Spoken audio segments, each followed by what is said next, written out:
All your favorite wrestling shows rolled into one.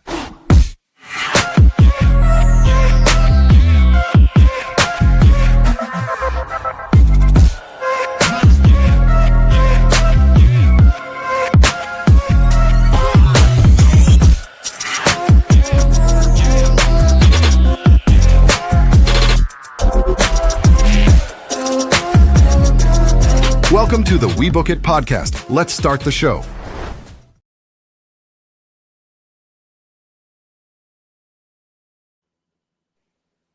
Oh, there we go. Okay, making sure the mic was back on. Hello, everybody, and welcome to another edition of Monday Night Raw Dog. I am your host, Coach, and I am very pleased to be joined by our current booking champion, Mr. Virgil, who is being our producer as well tonight. Virgil, thank you for joining us on this beautiful Monday evening. What's going on, everybody? Appreciate you guys for tuning in to another episode of the We Book It podcast. And I am so grateful for our host, the workhorse, the man, the myth, the legend, Coachman. Appreciate you, man. How you doing, brother? Doing good, man. It was a crazy night of Monday Night Raw. It was, I'm going to be honest, I didn't really see a low spot, maybe one little bit, but it got turned around pretty quickly. So I was very impressed with tonight's Monday Night Raw. Let's go ahead. Let's jump right into it. Pretty much the go-home show before Saturday night's main event. And who better to kick it off than Gunther, the man who is facing John Cena in his final match.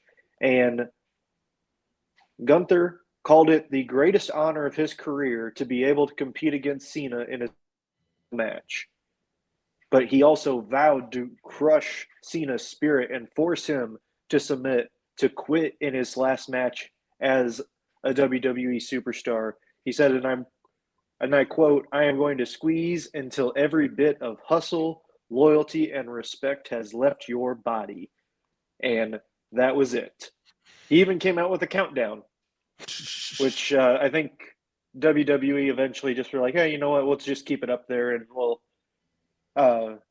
so everyone can mark the occasion. But yes, short and sweet promo to open up Monday Night Raw. That's all he needed, about maybe less than 5 minutes, and he got the match hyped up just like that.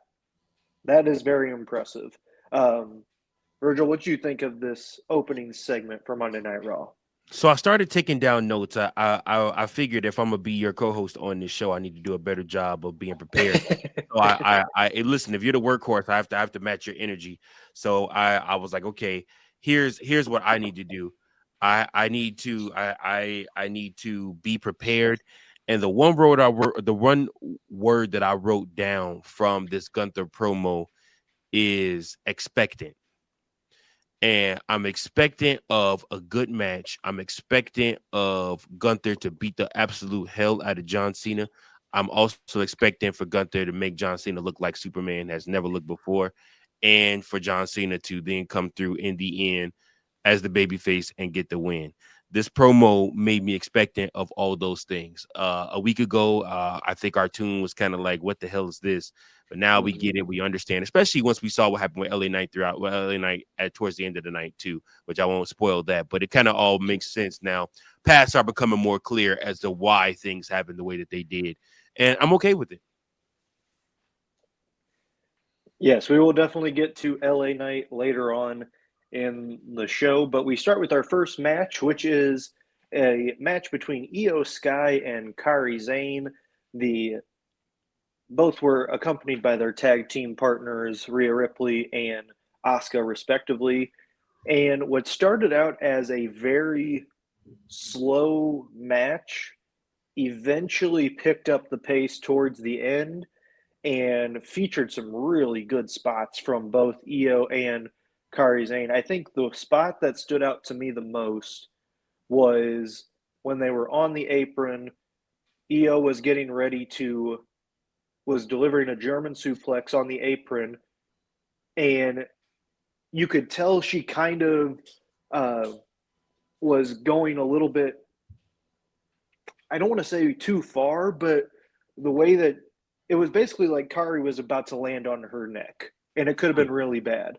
Right. But Kairi Sane, having the body awareness, shifted her shoulders to where her shoulders hit the mat instead.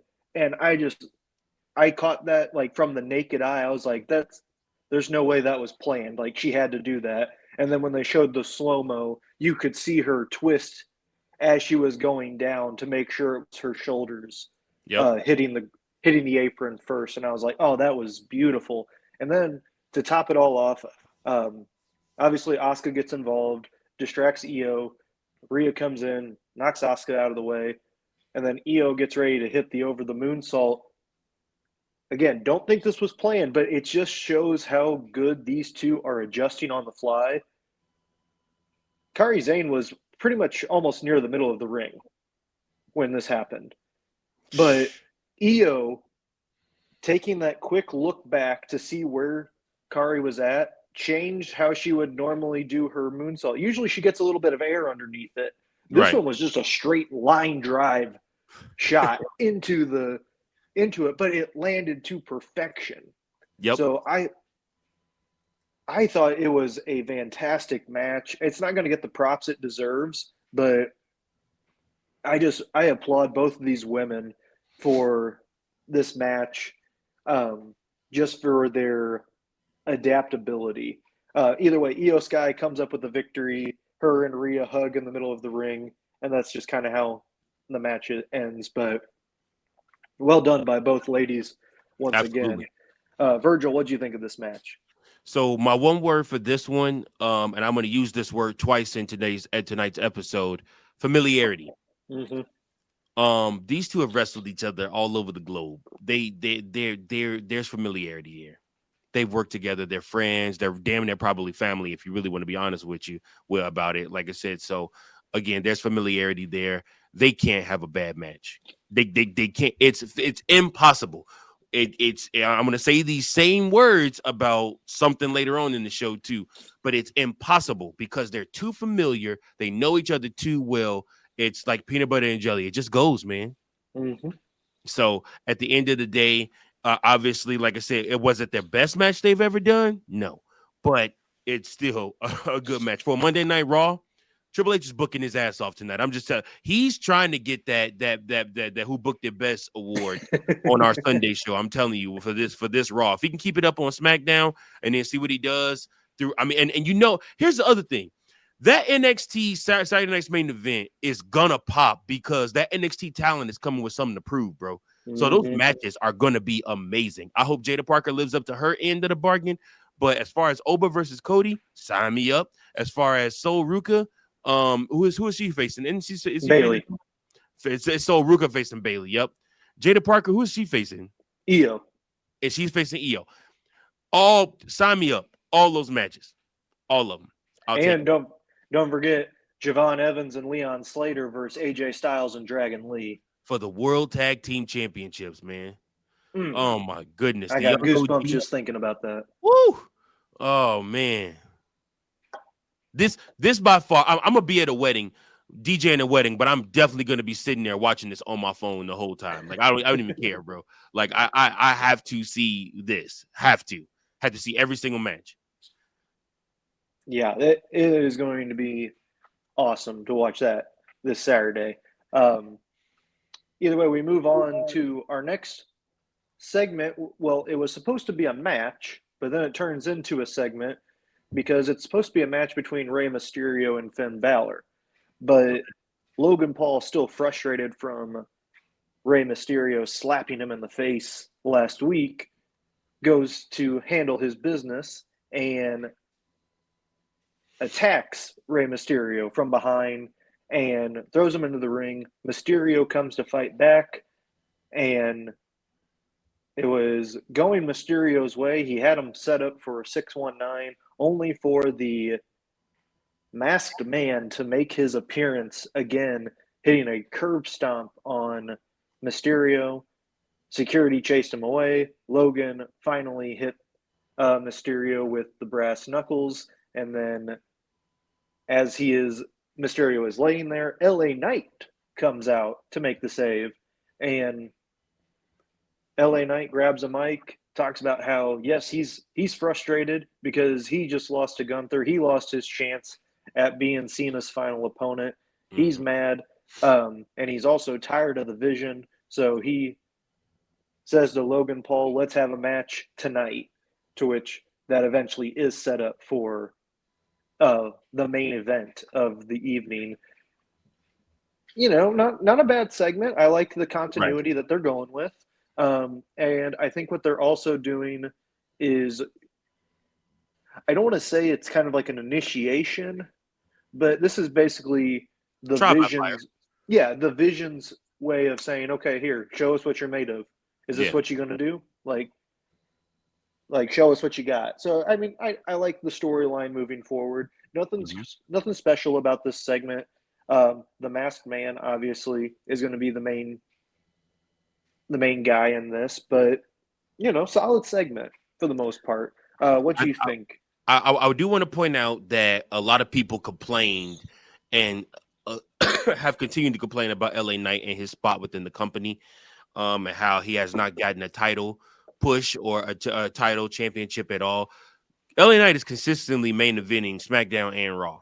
LA Knight is also consistently being featured on both shows. LA Knight is back into the mix with the Vision now, and they added him back to the story. Like I said, they didn't put him in the War Games match, but again, they wanted Jimmy and Jay to have spots in the War Games match, so that made LA Knight the odd man out. So that is what that is. It's fine.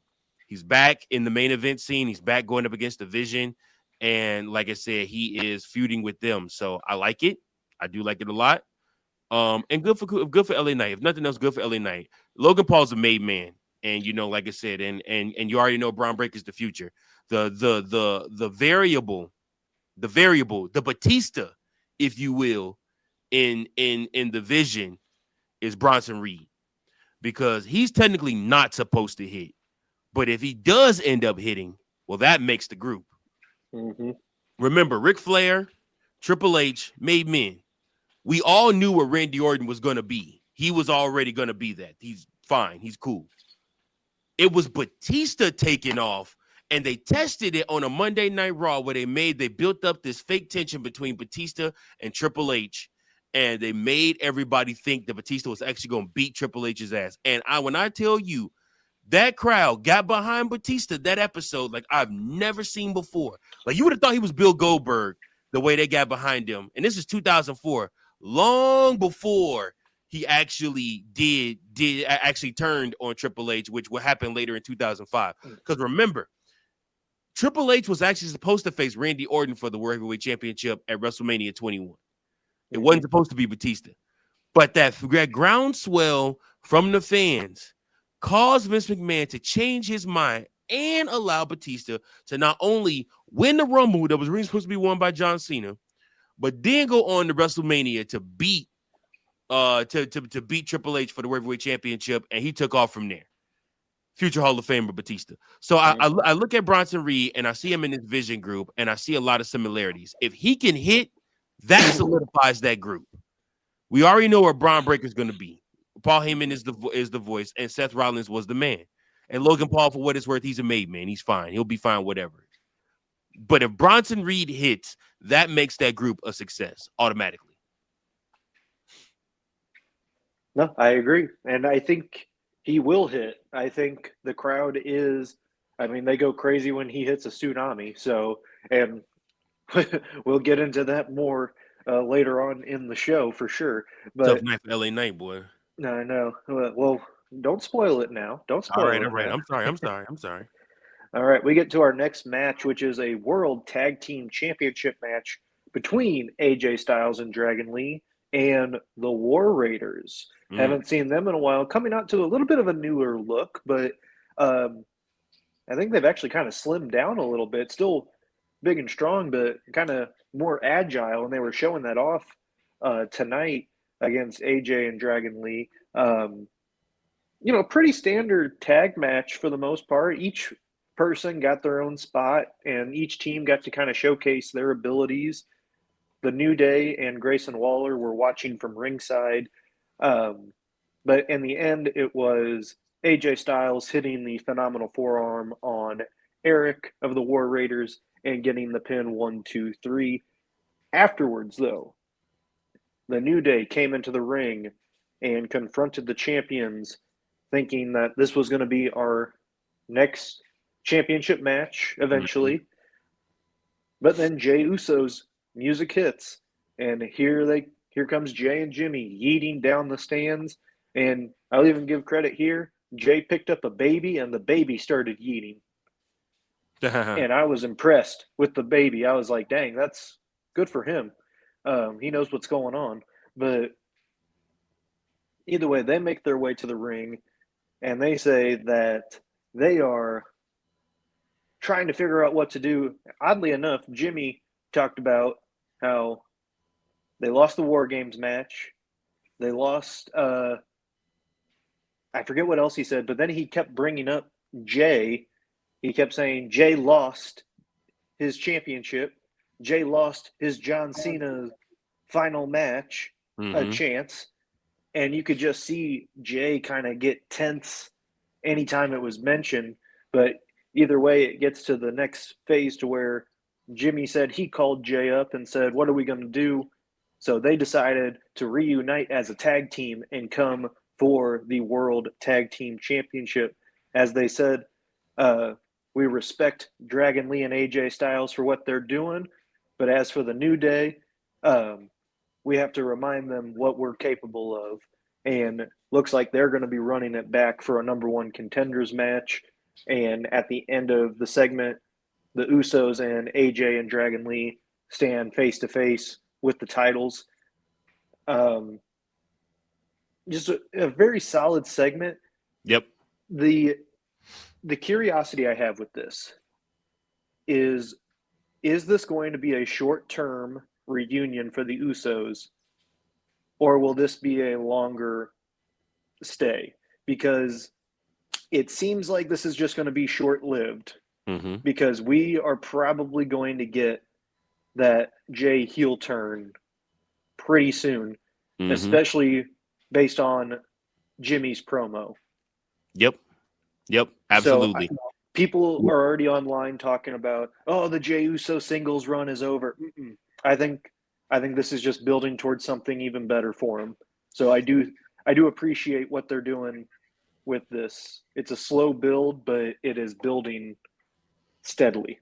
Yeah. So the best heel turns happen when you do a dastardly act when nobody sees it coming. So right now, Jey Uso is at the top of the mountain. He's selling the most merch, and you already know that's why he's gotten the titles, and that's why he gets the main events, is because he sells the most merch. If you move some t-shirts, you will be prominent on the cards. When you start moving merch and stuff like that, that's when WWE really starts to recognize you as a moneymaker and as a true main eventer. So the entrance, the yeeting, all of that stuff, I'm curious because they're going to sacrifice all of that and turn him heel. And I'm curious if that's Jay's decision or if that's Triple H's decision. But in order to not, and like I said, but him also going heel and going rogue on his own and turning on his brother and putting his brother out of action so his brother can go and be with his baby for a couple months. Not a bad thing. Don't hate it at all. You might even see these two running back at WrestleMania 42 against each other. You know they want redemption. They do. Like I said, because that WrestleMania 40 match did not live up to what it needed to be. And I mean, I really want to see them do some dastardly things to each other. You know, like I said, like an I Quit match in Las Vegas, a Las Vegas I Quit match. You know, where these two do some dastardly things to each other, where Jimmy has to go say it makes Jay say I quit. You know, and Big Bruh finally gets his redemption. So Jay will still always be my favorite. Jay will still took me through so many waves of emotions between him and Sami Zayn, and then between him leaving his family and the bloodline. I can understand all of that stuff. So again, it's a huge wave of emotion there with Jay, and I connect with him. But at the same time, it's time for Big Jim to have a year, and I think 2026 might be the year that Big Jim have a baby, get maybe either IC or United States Championship title run, you know, in him. Why not? You know? No, I agree with you on that. We go on to our next segment, which is a Stephanie Vicaire promo. And you mentioned this last night, Virgil, on our Sunday show. She is putting in the work to learn English to cut better promos. It's still a work in progress, but just the strides that she has taken so far have been instrumental because the crowd is starting to kind of ease in on every word. Yep. Whereas before they used to do the kind of doing the what chants, or they would just kind of be rowdy, not pay attention to what she's saying. But now they're starting to be invested. Vicaire names Rhea Ripley, Bayley, and Natalia, Io, and Nikki Bella, talking about how great this women's division is, but how she is the one that is on top. And that, oddly enough, brings Nikki Bella out, to which the crowd, mixed reactions for the most part. But Nikki comes out and demands a rematch, Right. only for Raquel Rodriguez to come in and throw Nikki into the steel post, and she gets into the ring, says some things to Stephanie, and says that she wants the match. Just saying, name the time and the place, and Stephanie said, "I'll be there." So it looks like we are going for Raquel versus Stephanie, and again, this is something very fresh, Yep. and I like it. But also, this is continuity moving on. Rodriguez, this isn't just a random heel act by Rodriguez. Nikki cost Raquel the championship a couple weeks back. Yep. So, or I shouldn't say the championship, but a number one contenders match. So this is her getting that revenge and getting what was hers. And I know we talked about this in our group chat. We were all very excited for this Yeah. because not only is this a fresh matchup, but also it leads to intrigue for the Judgment Day with Liv Morgan back in the picture, because Liv was the one who was the world champion in the group. Now, if Right. Raquel's going for it, what kind of friction is that going to take or put in? So it is very interesting that they're doing this, and I love it. Yep. No, I agree at that 10,000%. It's one of those things where I was waiting, and I think I said this either a week or two ago. I told you I'm ready for Raquel to step out of the shadow. She's been consistently putting on some of her best work in 2025, and it's time to reward some of that work. And it's time for some new faces to be fighting for the world championship. Nobody asked for Nikki Bella to come back to WWE, and nobody asked for Nikki Bella to be in the world title picture, and damn sure don't want her being, like I said, getting a rematch for the title. So thank God that on this one they did listen to the IWC, and like I said, and they aren't going to run back a Nikki Bella Stephanie Vicaire match. In fact, I heard rumors and reports that they might actually look to move her into a manager role, and like I said, and not even have her wrestle anymore, which, oh my gosh, would be such a blessing. Like, thank you, Jesus, because we don't need it. All right, we get to our next match, which is a carryover from the previous segment. It is Lyra Valkyria versus Roxanne Perez, with Liv Morgan accompanying Roxanne to the ring and Bayley accompanying Lyra. These two have some great history together from NXT. Mm-hmm. And this showed in the match. Was it their best match? No, of course not. They've had way better matches, but pretty solid. And what I loved about it was the in-ring storytelling. Lyra landed awkwardly on her elbow. I don't think it was anything terrible, but she sold it like it was bad. Even so far to going as she had it like it was in a mini sling and was just using one arm for most of the match. Wow. And then anytime she would try to use the other arm, she would wince in pain. And I think that was great storytelling, and then Roxanne taking advantage of that injury, putting her in submission moves and targeting that. Thought that was I really appreciate that kind of stuff with Yeah. wrestling. Psychology. It makes Yes, sense. exactly. You have to give the heel some type of believable advantage, and especially a small heel. That and also protecting Lyra, because even Wade Barrett mentioned on commentary of like tough loss for Lyra, but just think of all the pain that she just endured and almost coming up with the win. Right. Spoiler alert: Roxanne won the match, but I didn't get to that point. But Yep. but yeah, Liv Morgan interfered. Roxanne hit Pop Rocks for the win, and that was the end of that. But solid match. But again, the in-ring storytelling was perfect for this, and probably not done with these two yet. And I'm excited for that. Absolutely. And they shouldn't be done. They should be fighting. They should fight many more times against each other. Again, like I said, these young women have something here, and they're hitting on something. And I'm excited to see what's going to come out of this. I feel like Liv Morgan returning when she has like right now, it's throwing a whole monkey wrench in everything. Like we don't know what's going to happen. We don't know who's going to be world champion. We don't know who she's going to fight at Mania. I'm still picking Liv Morgan to win the Women's Royal Rumble. I think it just makes sense with her coming back, for her to come back and to win the Women's Royal Rumble match. Like I said, in Riyadh. But if for me, I just think to myself, and I'm like, man, like we really don't know who she's gonna fight at Mania, but it absolutely should, I think, either be Raquel or it should be Roxanne or some variation of the two. I wouldn't even hate a triple threat match between the three of them.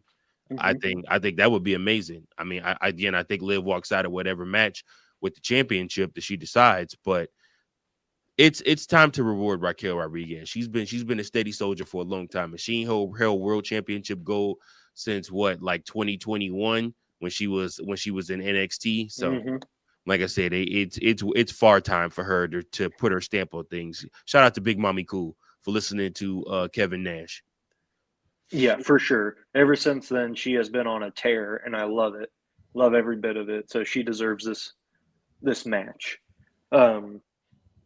We get to our main event already, and it is LA Knight versus Logan Paul.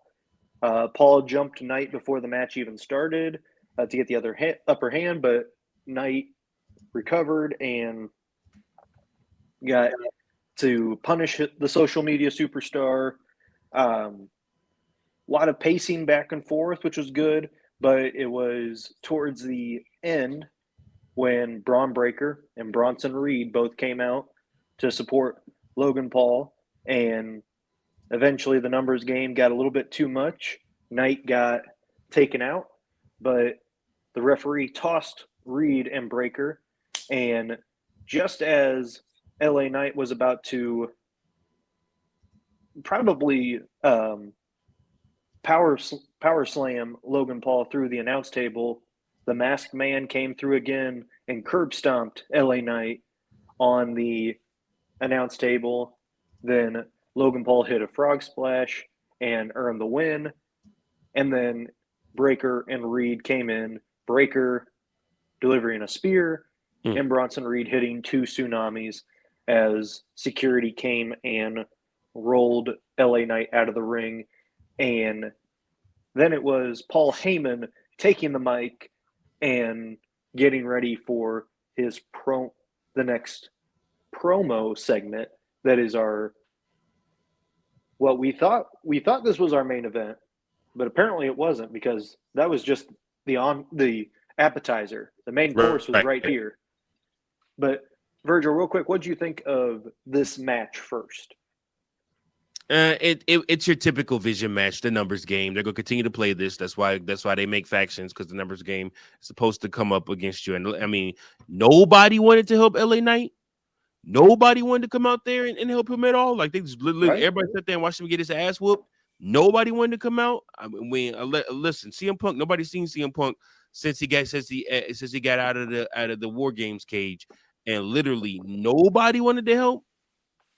There's nobody out there that want to help LA Knight. So I don't know. It's weird, man. Weird. Yeah. Actually, update on CM Punk. I read this. He's actually filming something for Netflix, a new series called The Bodyguard. So Okay. he is finishing up filming there. We'll always love Punk. Don't know if it's the same one, but okay. I like where your head's at. You're the best, coach.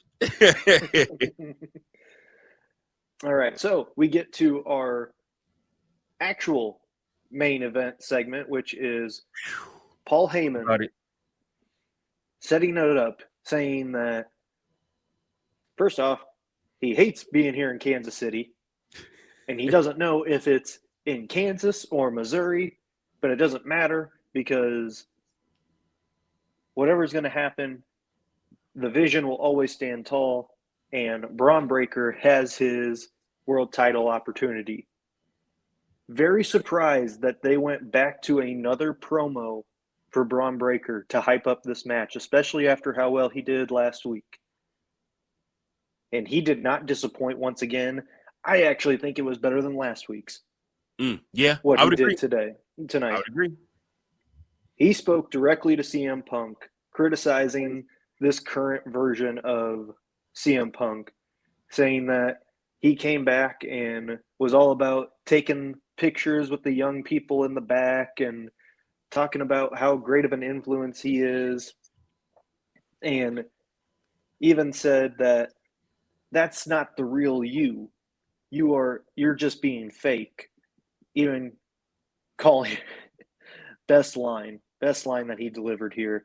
Even calling him out, saying, for somebody who says that they're straight edge and doesn't drink, doesn't do any drugs, you sure do look like a crackhead. Now, this is I won't say a dig, or I think it's kind of a playoff of what MJF did in AEW when he rivaled with Punk. But I still think it's good. Yep. No, I love it. I love it. I love it too. I would agree. But he talked about Breakker saying that he wants the 2011 to 2013 Punk, who had the long title run, who beat The Rock, who beat John Cena, who went toe-to-toe with The Undertaker at WrestleMania. He wants that Punk, and he basically said the reason why is because if you come in with your version that you are right now, I'm going to break you. I'm going to take everything from you. I will probably even take your wife. Oh, and that's the money line. And the crowd went crazy. And right as he's finishing up, a little bit of a Steiner moment for Breakker, he said it's going to be real simple. Spear, 1, 2, 3. That's what our match is going to be. And you see him go, spear, 1, 2, 3, and he puts up a 3 instead of a 2. I'm like, oh, he is such a Steiner. I love it. Steiner math wasn't Steinering. But as that's happening, LA Knight is backstage. He's getting carried off, and he's saying, no, I'm not done yet. I'm not done yet. And is pretty much getting away from security. So Logan Paul and Bronson Reed come into the backstage and start whooping on LA Knight. They put him through a table, and Bronson Reed is telling him, hey, you better stay down. We don't want to keep doing this to you. But LA Knight gets up, and Bronson Reed just says, okay. And they keep wailing on him, throw him onto a car, and Bronson Reed delivers a tsunami on top of a car. And as the show closes, we hear Adam Pearce calling for medics and, surprisingly, a low car alarm. I was expecting something. Who notices that? Out of everything, he's like, yeah, this little car alarm don't have a lot of volume on it. I mean, it was like that. It was like usually you either don't have a car alarm or you hear like a beep, beep. This one was a beep. Did So they pipe in the car alarm? Is that what you're trying to tell me right now? probably, yeah. Pipe in car alarm. Oh gosh. But I thought great promo once again from Bron Breakker. Topped last week. He passed another test for what could be a world championship run. We're not sure yet. But also this this closing angle, LA Knight's getting written off for a while. Yep. I don't know what that means though, because he wasn't on the poster for Royal Rumble. So does that mean he's missing Royal Rumble and then coming back for Elimination Chamber? Could it be that this is going to lead to a heel turn? I'm not sure, but it is very interesting what's going to happen there. For the people that are worried about him getting released, he signed a new contract last year that's 2 years worth of extension. So he is safe. He's fine, guys. I know everyone just had Ricochet flashbacks, but that's not happening. So just relax. He'll be okay. He gets some much needed time off. Mm-hmm. Yeah, But I mean, like I said, I think his positioning within the company and their plans for him are what they are. We may like him, we may not, but I mean, it is what it is, and this writes him off for a bit. He gets a well-deserved vacation, relax, chill. Like I said, and then you're going to see guys like Gunther step back into the spotlight. You're going to see, hopefully, like I said, other guys step into the spotlight, building to Royal Rumble. It would not shock me at all if LA Knight's in the Rumble, though. I think he'll be back by the time the Rumble hits. But like I said, that's besides the point. Bron Breakker cut a seething promo. Oh my goodness, Paul Heyman, you are a magician. But what you wrote for that young man and giving him this type of attitude and this type of flavor in the ring, and him being able to go out there with his conviction and say this, I think really, really is going to help fans buy into the fact of this badass character that he is. So I like it a lot. Again, I will keep saying it. Have Jacob Fatu win the Royal Rumble. Don't give me anything else. If you can give me Jacob Fatu versus Bron Breakker for the World Heavyweight Championship, night one of Mania, sold. And then you could do Cody and Roman night 2. I don't even care. But man, I like where this is headed. I like where this is headed with Bron Breakker. They're establishing him. Mm-hmm. Yeah, 100%. Overall, I think a great episode of Monday Night Raw. Yeah, way better. Solid A in my book, because while there was some low spots, the high spots outweighed them big time. So I think a very, very great show. A nice send-off into Saturday night's main event. So SmackDown, ball's in your court now. Let's see what you can do to bring it home. We will see. You guys make sure you tune in tomorrow as we talk about the Rula, who is now back on top in NXT. Coach's man, Obafemi. So he does the walk like him every time. God. Anyways, we will see what the fallout is from that, because hopefully it's whoop that trick time. Because I believe he should be the one to beat Obafemi. But then again, they love Javon Evans too, so we'll see. But you wrap your show, man. I'm trying to wrap your show for you. I'm sorry, I apologize. You're good, man. All right. Well, hey everyone, thank you once again for tuning in to another edition of Monday Night Raw Dog.